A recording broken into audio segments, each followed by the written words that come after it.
¿Qué tal? ¿Cómo están? Los saluda José Arena a través de la plataforma de Arena Radio Digital. Esta es la inauguración del primer programa La Voz de los Sindicatos. Es un programa que es necesario que conozcan la población, los trabajadores, las trabajadoras.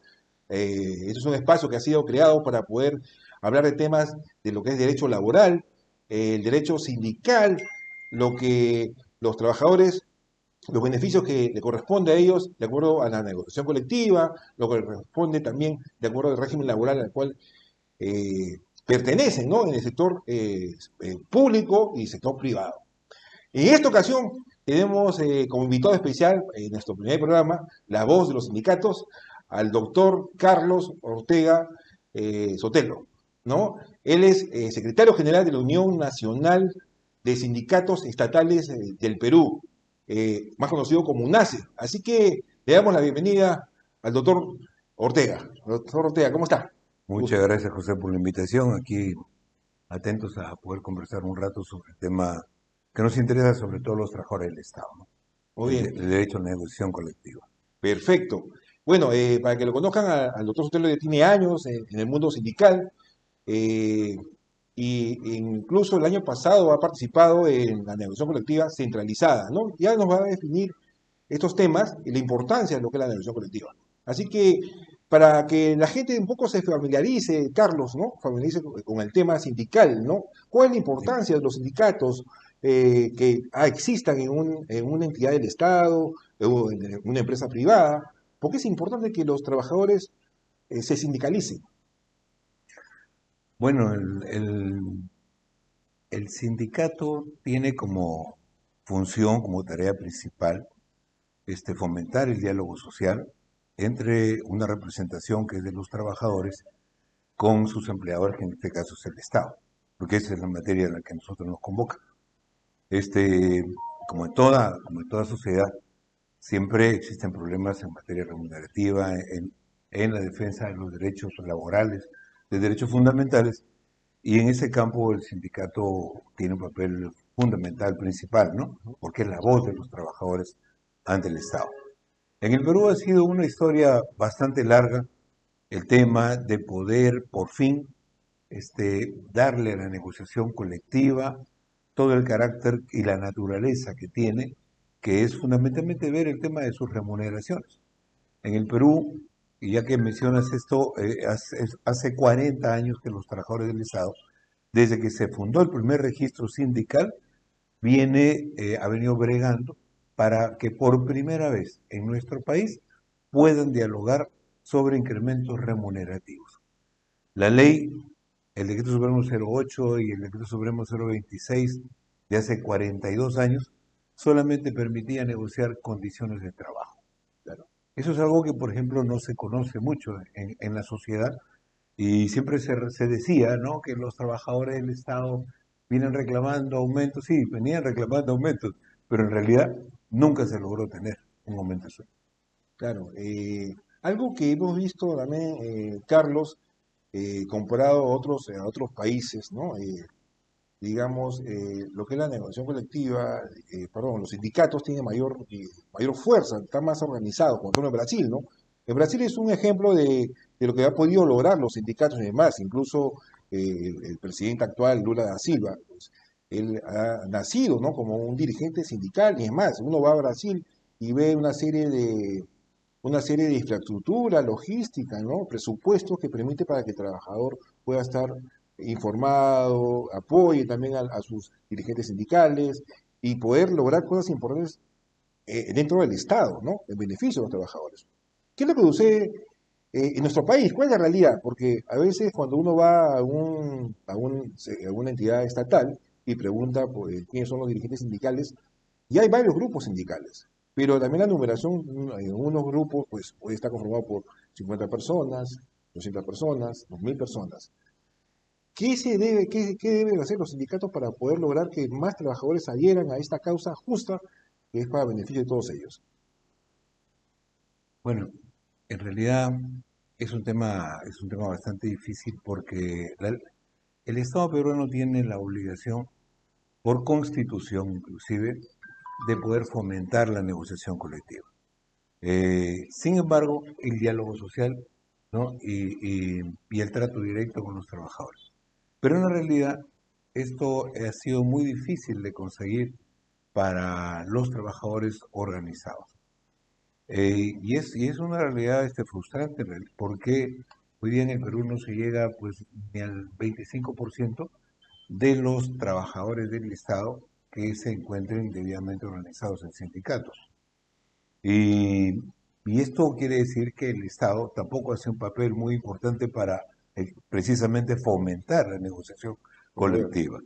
Y es que a lo largo de estos 40 años, porque de eso es lo que podemos un poco hablar como referencia, muchas veces cuando los trabajadores se han organizado y han creado un sindicato, cosa que ahora es mucho más fácil, ¿no? Y que nos parece también improductivo. Porque hoy día para organizar un sindicato necesita nada más que 20 trabajadores. Para organizar una federación necesita dos sindicatos, que son 40 trabajadores. Para organizar una confederación necesita dos federaciones, que son 80 trabajadores. Y esa no es una manera de crear sindicatos fuertes. Es más bien, por el contrario, esto es una opinión personal y de UNACE, que es una manera más bien de atomizar, de dividir la opinión de los trabajadores, ¿no? Cuando debería ser al contrario. Cuando hace 40 años en el Perú se dieron el 03 y el 026 que te mencioné, tú tenías que para organizar un sindicato contar con el 20% de los trabajadores de la entidad. Es decir, si tenías una entidad con 5.000 trabajadores, tú necesitabas tener 1.000 trabajadores para poder organizarlos. Hoy día necesitas solamente 20. Y entonces eso no ayuda a que haya podido crearse organizaciones fuertes. Más bien por el contrario, ¿no? Los ha debilitado. Por eso que tú mencionas. Hoy día puedes entrar a una institución de 100 trabajadores y encontrarte 5 sindicatos. Encontrarte dos federaciones, ¿no? Y por un poco una confederación también. Y entonces nosotros creemos que ahí el Estado peruano, a través de estas últimas 4 décadas, ha tenido un discurso, creo, muy empático, entre comillas, porque la realidad ha sido otra. Muchas veces se sabe, cuando los trabajadores se han organizado, el Estado lo primero que ha hecho es dividir, es despedir a los trabajadores. Y sobre todo, por ejemplo, en el régimen CAS, donde hoy día están la mayoría de los trabajadores del Estado. Es incontable la cantidad de sindicatos o de trabajadores que cuando promovieron organización estuvieron en la calle a fin de mes. Y esa no es manera de fomentar, ¿no? Entonces, claro, si quieres que lo diga más cruelmente, creo que había un discurso bien hipócrita de parte de nuestra clase política. Claro. Bueno, hay bastante trabajo en eso todavía que hacer, ¿no? Claro, porque Carlos, sí, pues se percibe, ¿no? Cuando uno conversa con algunas personas o trabajadores que están en entidades, sobre todo en entidades del Estado, sobre todo en entidades del Estado, está más marcado de que si se pregunta al trabajador, oye, pero estás afiliado a un sindicato, porque, claro, comentan situaciones en las cuales son excesos o cosas que quieren reclamar, y la mejor forma es hacerlo a través de un sindicato, ¿no? Que lo pueda respaldar. Pero se da la situación que a veces no se afinan por temor justamente al empleador. Temor a sus jefes, a los directivos, que puedan generar algún tipo de acto de hostigamiento. Yo creo que ahí es algo que está, de repente el Estado, de repente debería corregir, ¿no? A través del Ministerio de Trabajo. ¿Qué se está haciendo a nivel de UNACE para poder cambiar un poco esa percepción y asegurar, porque para que se vea que efectivamente o sea, es bueno participar en los sindicatos, porque los sindicatos no solamente pueden lograr beneficios, sino también pueden lograr y también apoyar en la gestión de las entidades? Bueno, ya hace más o menos son 7 años que las 3 confederaciones más importantes que hay en el Estado son la CITE, la CTE y UNACE. En un proceso de unificación hemos podido tener diálogo casi permanente con el Poder Ejecutivo. Muchas de las últimas leyes que han salido, que han tenido que ver con, de alguna forma, ordenar esta situación tan amorfa que hay en la administración pública en el aspecto remunerativo y en los regímenes laborales, porque tenemos incontables cantidades de regímenes. Entonces, lo que hace aún más injusta la situación de los trabajadores y para el mismo Estado. O sea, no es posible que tú tengas un Estado donde hay trabajadores 276, los trabajadores CAS, trabajadores 728, FAJ, y etcétera, y además la mitad de los trabajadores que tienen regímenes especiales, con lo que la ley lamentablemente, el servicio civil en nuestro Perú no ha podido cumplir su cometido, y entonces los sindicatos sí en esto hemos participado para poder sacar, por ejemplo, el decreto de urgencia 038, que tiene vigencia 4 años, ha podido un poco, imagínate, hace 4 años la remuneración básica de un trabajador del Estado, cosa que muchos no se sabe, del régimen 276, era 0.004, 0.005 y 0.06. Es decir, no existía moneda para pagar la remuneración básica de un trabajador del Estado. Consecuentemente, su régimen pensionario también era totalmente diminuto y lejos de parecer una compensación para que un trabajador al finalizar su ciclo laboral, su ciclo de vida laboral, pueda tener una situación de tranquilidad. Ya en su ancianidad, al contrario, se convirtió en una situación atroz, porque hoy día, con una pensión de 500 soles, no puede vivir una familia, y menos un servidor, una persona de tercera edad. Esas son situaciones que aún en Perú falta bastante que hacer por corregir, pero estamos en eso. A ver, te comento.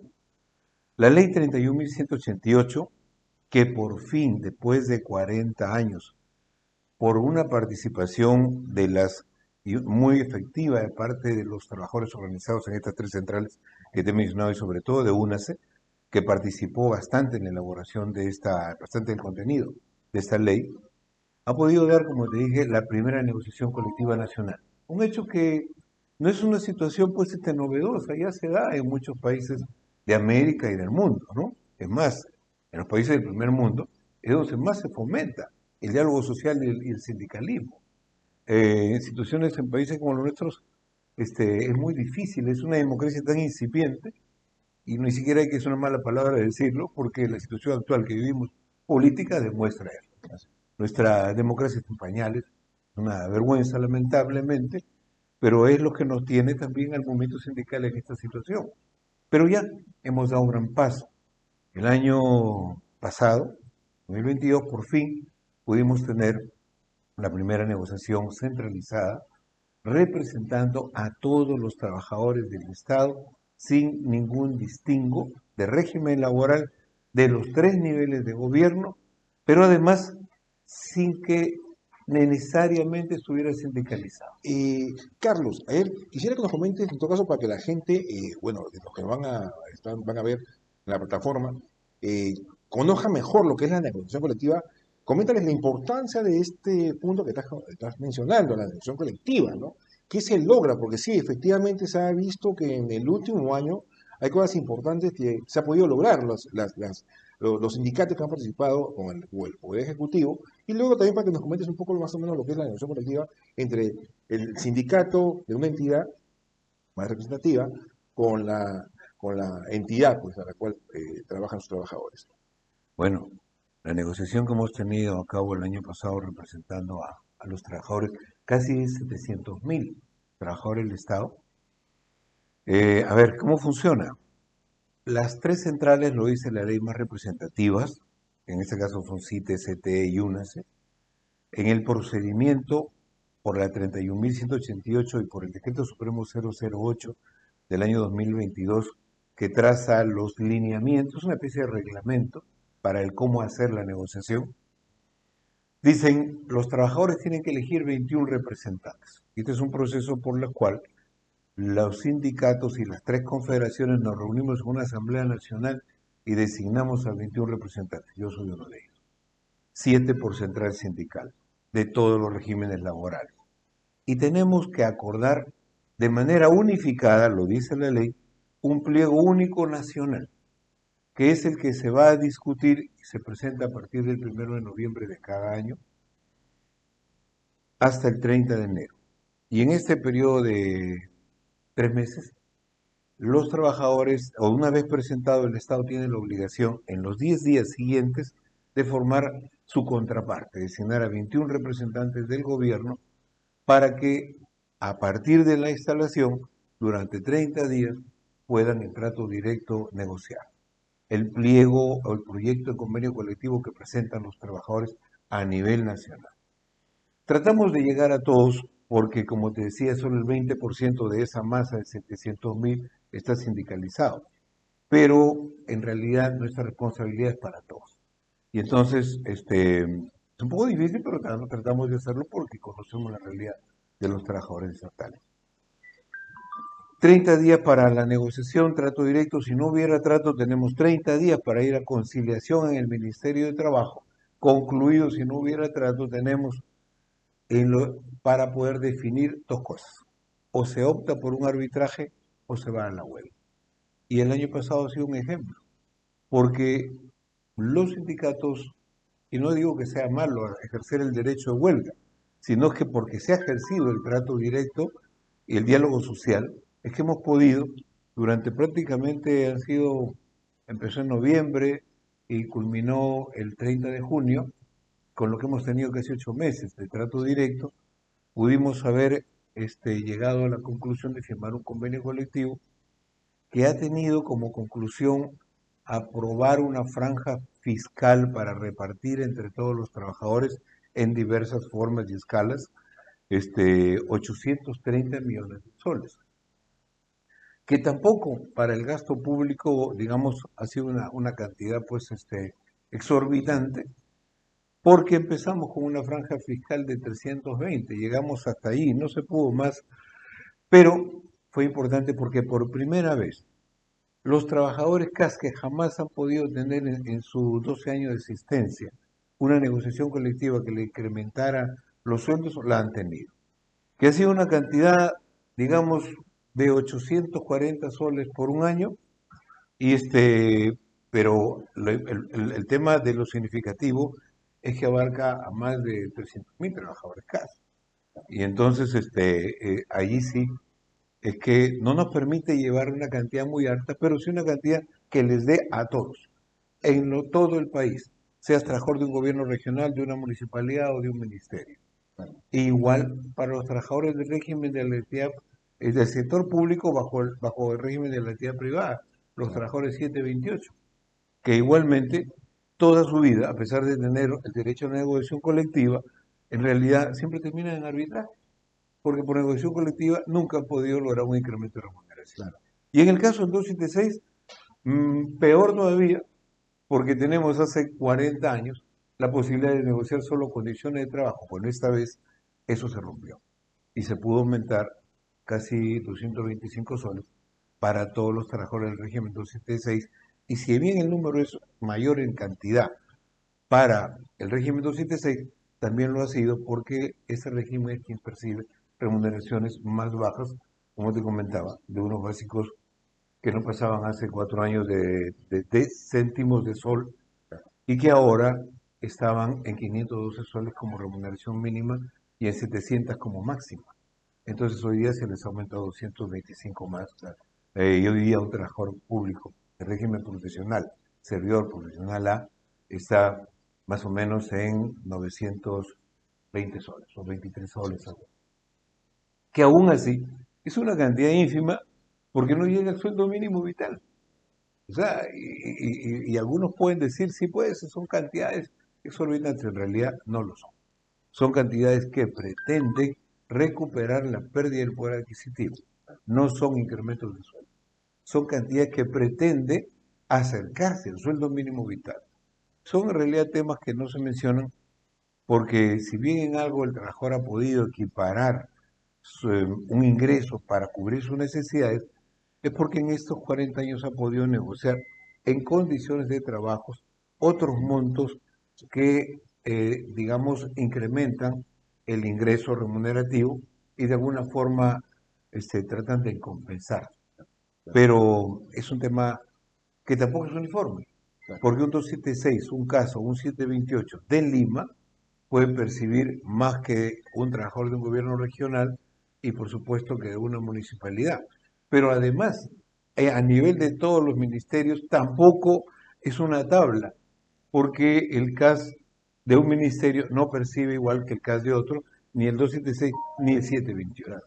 Es decir, es un trabajo donde el Estado tiene una tremenda responsabilidad por no haber cumplido su papel de ordenar las remuneraciones de los trabajadores del Estado y donde los sindicatos hemos tratado y por eso ahora en unidad y en el sistema de negociación centralizada de poder hacer que hablemos un mismo idioma para todos y que el Estado responda de la misma forma. Y bueno, creo que es una muy buena experiencia y se ha dado en el gobierno del expresidente Castillo, que si algún mérito tiene en medio de todos estos problemas y críticas fundamentadas o no, es que en el tema de la negociación colectiva sí funcionó mejor que otros gobiernos. Digamos que estamos en una etapa en la cual, ya en todo caso, de los últimos 12 meses, en todo caso, la, las confederaciones sindicales, las uniones sindicales, los gremios sindicales, que han podido sentarse en la mesa con el Poder Ejecutivo, con sus representantes, ha funcionado, entiendo, ¿no? Por lo menos ha logrado algo, porque siempre cuando se ha escuchado otro tipo de, digamos, se han sentado para conversar en años anteriores, en lo que recuerdo, siempre el Poder Ejecutivo siempre ponía un obstáculo, ponía una traba, pero sin embargo esta ocasión se he escuchado buenos comentarios, incluso había un aumento de sueldo, ¿no? Para todos los trabajadores del sector estatal, ¿no? El sector estatal, no sé si es privados, pero lo importante es que se ha visto reflejado y eso no se ha podido lograr durante muchos años atrás y es algo que la gente le reconoce, ¿no? Entonces, eh, yo quisiera que nos comentes cuál es la situación actual de la negociación colectiva centralizada para lo que es este año, 2023. Sé que había un conflicto, ¿no? Un conflicto con el tratamiento a los gremios que tienen mayor representatividad, en el caso de ustedes, UNACE. Sobre todo que ustedes han estado el año pasado en la negociación colectiva, tienen la experiencia y seguramente como consecuencia de los acuerdos, ¿no? Con el Ejecutivo, seguramente hay temas que podrían haberlo dejado para este año. Y cortar también eso, ¿no? Dejar esa continuidad, de repente también es un poco peligroso también para los trabajadores y para la proyección, seguramente como Estado peruano también debía tener. Coméntanos, por favor, Carlos, la situación de la negociación colectiva del 2023, ¿no? Mira, un poco para culminar el 2022. En realidad el trabajo nuestro tiene que ser un trabajo responsable porque no se trata de negociar como si la caja fiscal fuera pues una caja de Pandora donde puedes sacar todo lo que quieras, ¿no? Nosotros tenemos que ver con cuánto se cuenta también el Estado y naturalmente eso pasa por todo un estudio y manejar un equipo que pueda determinar la información de las finanzas del país. Eso nos ha llevado a que en el tema remunerativo sea una exclusividad de la negociación centralizada. Así lo señala la ley 31.188. Pero además ha habido en paralelo una negociación descentralizada. Y eso significa que los sindicatos de todas las entidades además pueden y han negociado durante el año pasado. Por ejemplo, mira, a nivel centralizado nosotros llegamos a un acuerdo con el Estado para que se dé al margen de, digamos, del beneficio que se otorga por Navidad a todos los trabajadores, además 550 soles a todos. Hoy día muchos se extrañaban de dónde me cayó esto. Mi empleador ha sido buena gente. No, esto se negoció el 30 de junio del año pasado. A todos, sindicalizado o no, de todos los regímenes laborales y en todo el país. Pero además, eso es en la centralizada, pero además en los sindicatos de cada entidad, también negociaba el sindicato mayoritario o más representativo, es decir, la primera minoría, el que no pasaba de 50% más uno de todos los trabajadores de la entidad, pero sí tenía más que los otros. Él es el que negociaba y negociaba a nombre de todos y para que le alcance a todos. Y también ha negociado, por ejemplo, una bonificación o un bono, como el que te menciono de 550, también por cierre de pliego. Cada uno de acuerdo a las economías de su entidad, más o menos, y entonces, digamos, se ha tratado de que en todos los niveles pueda haber un orden en la negociación colectiva, porque tampoco se trata de que ya esto sea pues negociación y todo el mundo salga corriendo a negociar o presionar y todo. Y mira, lo importante es que no ha habido, no se ha ejercido el derecho a huelga porque no ha sido necesario, porque ha habido diálogo social todo y permanente todo el año. y tratando de corregir todas estas incoherencias que han dejado las diferentes administraciones de los diferentes gobiernos, donde cada uno ha venido como un iluminado a imponer cosas y ha terminado creando pues ahí un jardín de diferentes plantaciones en materia remunerativa. Un tema que hay que arreglar y que, mira, así concluyó esta negociación, y como bien señalas, con temas que se dejaron pendientes para poder continuar en la negociación de este año. Pero este año nosotros nos reunimos con la señora Dina Boluarte más o menos el 5, si no me equivoco, de febrero. Estuvo ella, estuvo el presidente del Consejo de Ministros, estuvo el ministro de Trabajo, quien en este momento no sé si hasta ahora sigue declarando en la Comisión de Trabajo, donde ha sido citado, para que dé cuenta de una serie de incongruencias y de faltamientos a la ley que se están dando en materia de negociación colectiva. ¿Y qué está sucediendo? Que se prometió en esta reunión del 5 de febrero que en 3 o 4 días se iba a eh, publicar y aprobar la resolución por el cual la PCM reconocía a los 21 representantes que el Estado iba a acreditar. Mire, estamos hablando de febrero, y los estatales presentamos el 7 de noviembre nuestra propuesta de convenio colectivo y nuestros 21 representantes. 10 días después, el Estado de noviembre, sí, el 17 de noviembre, debió haber acreditado a sus 21 representantes y no lo ha hecho. Recién lo ha hecho el 13 de febrero. Pero ¿qué ha sucedido en todo este tiempo perdido? Bueno, también hay que reconocer que ha sido producto de todo el tema de convulsión social que ha habido, lo que, bueno, naturalmente el Estado no lo ha podido hacer. Y eso lo hablo, creo que en cualquier Estado hubiera pasado lo mismo, ¿no? Entonces, digamos, ¿cuánto cuenta a favor del gobierno que no lo haya hecho? Pero cuando lo ha hecho, ha emitido una resolución que es la resolución ministerial 035, firmada por el doctor Otárola, que en realidad, si usted lo observa, es una resolución acto administrativo casi normal, donde dice al final, se resuelve designar a los 21 representantes. El tema está en la parte considerativa de la resolución, donde no guarda absoluta congruencia lo que dice en todos los considerandos con la resolución. Porque el fin de la resolución es que haga sus 21 representantes y lo ha hecho. Pero en la parte considerativa señala una serie de disquisiciones en realidad para nosotros manipuladas, por la cual culmina refiriéndose a un oficio, el número 386 de este año, emitido por el Ministerio de Trabajo, firmado por el secretario general del Ministerio de Trabajo, y en la cual dice, no sé si no los aburro comentando, pero a ver, en la negociación colectiva, las tres confederaciones que se presentan forman una coalición, que es un derecho que además lo da la Ley de Relaciones Colectivas de Trabajo, es un antecedente que hay. Y es un tema muy bueno porque así como hay muchísimos sindicatos en la administración pública, la idea es que se junten para que todos al unísono presenten un solo pliego. Y eso lo hacemos en la confederación. Entonces, existe una coalición formada por estas tres confederaciones que te menciono. Presentamos en noviembre.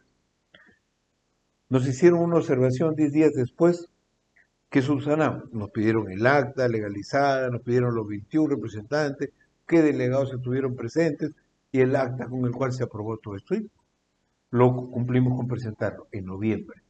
Es decir, dejamos legitimada nuestra participación como representante de los trabajadores estatales. Ha pasado noviembre y el Estado no formó su comisión de representantes, acabó diciembre, acabó el 30 de enero y resulta que el 30 de enero se presenta otra coalición conformada por organizaciones que representan a trabajadores privados, no similares a la CGTP, pero no a servidores exclusivamente públicos, como señala la ley, tiene que conformarse o ser esa su naturaleza para representar a los estatales. Entonces estaba ahí la CAT, estaba la CUT, estaba la CTP, estaba la CONACEP. En caso, cosa curiosa, la CONACEP fue formada por el viceministro de Trabajo, Sergio Jaimes, ¿ya? Antes de ser viceministro. Y luego, como viceministro, todos tenemos claro que él ha sido quien le ha piloteado. Y luego, justamente una semana antes de que él cambie, o él sale de la cartera de viceministro hace creo que 3 semanas, y la CONACEP aparece, siendo la confederación más representativa de esta otra coalición, que presenta el 30 de enero y el día 2 de febrero su proyecto de convenio. O sea, un acto descarado de manipulación. ¿Por qué? La norma señala que la mayoría se define la representación se define por la cantidad de trabajadores afiliados. CITE, CTE y UNACE reunimos una cantidad de afiliados que es enormemente lejana a la que representa esta otra coalición, entre comillas, que ha sido formada, y nosotros decimos casi de una forma express. Es decir, la han hecho a gusto del cliente. ¿Para qué fines? No lo sabemos, pero más o menos vislumbramos que no es para que la negociación colectiva de este año tenga éxito. Carlos, más bien, ya tenemos que ir cerrando ya el programa de hoy, y ya para cerrar ya, coméntanos, y no, lo que has comentado también se vislumbra pues que había, digamos, situaciones que no son transparentes, ¿no? Incluso un poco de influencias, porque hay una vinculación ahí marcada, ¿no? Y aparte de otros factores que se está incorporando, pues, sindicatos que son de privados, ¿no? Cuando la ley lo prohíbe, no lo menciona, mejor dicho. Entonces esperemos que esto se corrija, ¿no? Entonces, ya para terminar el programa, en todo caso, y te comprometo para una próxima entrevista, y también considera también que tienes una ventana abierta a través de este medio digital para poder convocar a los sindicatos y puedan poder manifestarse, y comentar temas que es de interés de los trabajadores. ¿Qué acciones UNACE, las otras confederaciones, están haciendo para hacer valer su derecho? Ya, mira, en principio, ¿por qué nosotros cuestionamos este informe 386 del Ministerio de Trabajo? ¿Por qué? Porque el trabajo no tiene competencia, y mira lo atrasado que está, no tiene competencia, y del registro sindical solo tiene el nombre. Porque si tú le preguntas, como nosotros le hemos preguntado y algunos congresistas, no tienen hoy actualmente un padrón de todos los sindicatos actualizado de a cuántos representan.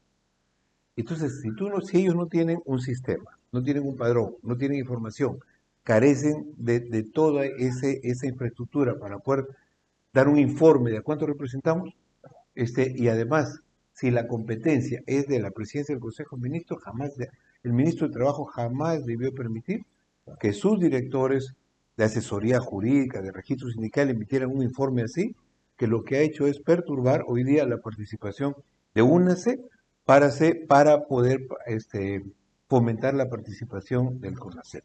¿No? Esto es un hecho que ojalá se corrija, porque nosotros hemos tenido que en vía administrativa presentar primero una apelación ante la presidencia del Consejo de Ministros. Qué curioso, que nos ha dicho que como es un acto de administración y no administrativo, no merece calificarse como apelación, y lo han mandado al archivo, lógicamente, que les hemos contestado y le hemos dicho: ustedes no tienen competencia para emitir un juicio de valor sobre algo que han debido de recibido, emitirlo directamente al Tribunal de Servicio Civil, porque esa es el área competente para resolver. Así es. Dos, hemos tenido que denunciar al gobierno peruano, específicamente el presidente del Consejo de Ministros y el ministro de Trabajo, ante el Tribunal de Libertad Sindical de la Organización Internacional del Trabajo, porque han violado el convenio 87-98-151 del artículo 28 de la Constitución Política, que precisa que las organizaciones sindicales tenemos totalmente la facultad de decidir nuestra vida, y esa autonomía para manejarnos ha sido rota desde el momento